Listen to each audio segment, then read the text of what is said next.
नमस्कार, निशानेबाज में आप सभी का स्वागत है। मैं हूं आपके साथ सिमरन मिश्रा। लोकसभा में नेता प्रतिपक्ष और रायबरेली से सांसद राहुल गांधी इन दिनों पूरे जोश में हैं। 2024 के आम चुनाव में मिली सीमित सफलता ने उनके आत्मविश्वास को काफी बढ़ाया है, जो उनकी बॉडी लैंग्वेज में साफ झलक रहा है। हालांकि इस जोश के बावजूद 2024 के आम चुनाव के बाद हुए हरियाणा, जम्मू कश्मीर, महाराष्ट्र और दिल्ली के विधानसभा चुनावों में उनकी पार्टी का प्रदर्शन निराशाजनक रहा है।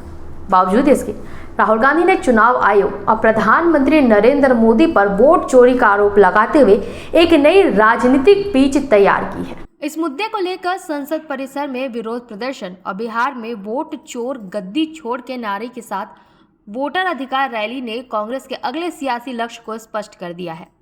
बिहार, जहां 2020 के विधानसभा चुनावों में कांग्रेस की राजनीतिक उपस्थिति महज 19 सीटों तक सिमट गई थी, वहीं अब राहुल गांधी वोट चोरी की चाबी से बिहार की सत्ता का ताला खोलने का सपना देख रहे हैं। लेकिन क्या यह रणनीतिक वास्तव में कांग्रेस के लिए विन विन स्थिति है या इसमें कुछ चुनौतियां भी हैं? पिछले 10 दिनों से अधिक समय से राहुल गांधी बिहार में वोटर अधिकार यात्रा कर रहे हैं। इस यात्रा का मुख्य मकसद जनता के बीच ये संदेश पहुंचाना है कि 2024 ही नहीं बल्कि 2014 और 2019 के लोकसभा चुनाव में भी वोट चोरी के जरिए जीते गए। राहुल गांधी का दावा है कि प्रधानमंत्री मोदी और उनकी सरकार पिछले 11 सालों से वोट चोरी कर रही है। हालांकि यह तर्क एक महत्वपूर्ण सवाल खड़ा करता है। 2014 तक जब केंद्र में कांग्रेस की सरकार थी और पूरा सरकारी तंत्र उनके नियंत्रण में था, तब भी क्या वोट चोरी हो गई थी? इस सवाल का जवाब अभी तक राहुल गांधी या उनकी पार्टी की ओर से नहीं मिला है।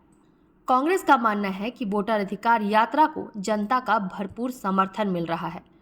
राहुल गांधी का दावा है कि 6 साल का बच्चा भी उनके कान में वोट चोर गद्दी छोड़ का नारा कहकर जा रहा है। भले ही हास्यास्पद लगे, लेकिन यह उनके आत्मविश्वास को दर्शाता है। यह यात्रा 1300 किलोमीटर लंबी है और बिहार के 20 जिलों से होकर गुजरी है। हालांकि केवल भीड़ देखकर जीत का अनुमान लगाना गलत होगा। 2019 के चुनावों में भी राहुल गांधी की रैलियों में भारी भीड़ उमड़ी थी, लेकिन चुनाव परिणाम उसके उलट आए। इस यात्रा को पिछले अभियानों से अलग करने की बात यह है कि इसका फोकस एक ऐसे डर पर है जो तुरंत और सीधा महसूस होता है: वोट देने का अधिकार खोना। बिहार की राजनीति में बेरोजगारी और भ्रष्टाचार जैसे मुद्दे आम हैं, लेकिन मतदाता सूची के नाम हटाए जाने का खतरा एक नया व्यक्तिगत और तात्कालिक मुद्दा है जो सीधे जनता से जुड़ता है। बिहार में लंबे समय से हाशिए पर रही कांग्रेस के लिए यह यात्रा अपनी प्रासंगिकता और वजूद को फिर से स्थापित करने का एक बड़ा अवसर है। आरजेडी और वामपंथी दलों की संगठनात्मक शक्ति का लाभ उठाकर कांग्रेस खुद को एक राष्ट्रीय पार्टी के रूप में पेश कर रही है, जो स्थानीय मुद्दों के लिए लड़ सकती है। मतदाताओं के लिए अधिकारों जैसे भावनात्मक मुद्दे ने कांग्रेस को बिहार की जाति आधारित राजनीति में एक बाहरी होने का सामान्य आलोचना से परे जाने का मौका दिया है। हालांकि इस गति को बनाए रखना एक बड़ी चुनौती होगी। बिहार के मतदाता अपनी मजबूत राजनीतिक समझ और व्यवहारिकता के लिए जाने जाते हैं। भले ही मताधिकार छीनने का डर अभी खबरों में हावी हो, लेकिन इंडिया गठबंधन इसे वोटों में कितना बदल पाएगा, यह उसकी संगठनात्मक क्षमता, बूथ स्तर पर मौजूदगी और चुनाव तक लगातार दबाव बनाए रखने की क्षमता पर निर्भर करेगा। ये भी नहीं भूलना चाहिए कि 2020 के विधानसभा चुनाव में कांग्रेस का खराब स्ट्राइक रेट 70 में से 19 सीटें ही राजद की सत्ता तक पहुंचने में सबसे बड़ी बाधा बनी थी। इस चुनाव में एक और महत्वपूर्ण पहलू सामने आ रहा है। कांग्रेस ने वोट चोरी के मुद्दे पर तेजस्वी यादव और उनकी पार्टी को ओवर पावर कर दिया है। तेजस्वी और राजद मुख्य रूप से नीतीश कुमार के 20 साल के शासन से उत्पन्न गुस्से को भुनाने पर ध्यान केंद्रित कर रहे हैं, जबकि वोट चोरी का मुद्दा कांग्रेस का है। एक समय था जब लालू यादव के घर से मुद्दे तय होते थे और कांग्रेस उनका अनुसरण करती थी, लेकिन अब ऐसा लगता है कि कमांड और कंट्रोल सेंटर कांग्रेस के पास चला गया है। 16 दिन और 1300 किलोमीटर की इस यात्रा में, जिसमें राहुल गांधी का बाइक अवतार और किसानों से मुलाकातें सुर्खियां बटोर रही हैं, तेजस्वी यादव की चर्चा कहीं दूर दूर तक दिखाई नहीं दे रही है। बीबीसी की एक रिपोर्ट के अनुसार वोटर अधिकार यात्रा में आरजेडी के झंडे यदा कदा ही दिख रहे हैं, जबकि कांग्रेस के झंडों और पोस्टरों से पूरी यात्रा भरी पड़ी है।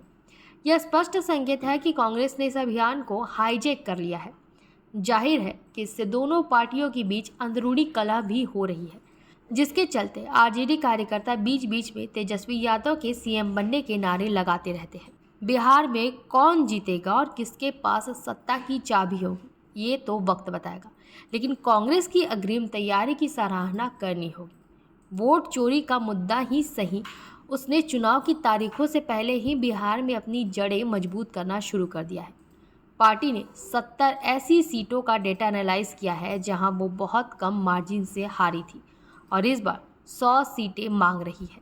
कांग्रेस ने नए प्रदेश प्रभारी कृष्ण अल्लावारू और एक दलित नेता राजेश राम को प्रदेश अध्यक्ष बनाकर दलित ओबीसी मतदाताओं को आकर्षित करने की रणनीति अपनाई है। हालांकि अगर राजद कांग्रेस को 100 सीटें देती है तो उसे अपनी सीटें कम करनी होगी, जो तेजस्वी के लिए स्वीकार नहीं होगा।